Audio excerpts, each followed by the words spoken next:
And I just want to remind you as you are standing here, many a times we go through challenges and tests and we face difficulty in our lives.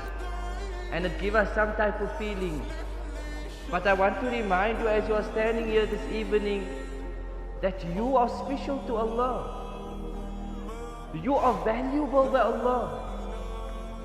How many of people have wished to be here? How many of Anbiya, as we know, they were here on the night of Miraj. But how did Nabi Musa yearn to be here? To be in Al-Aqsa Al-Mubarak. Continuously in our homes, we make dua for the liberation of this place.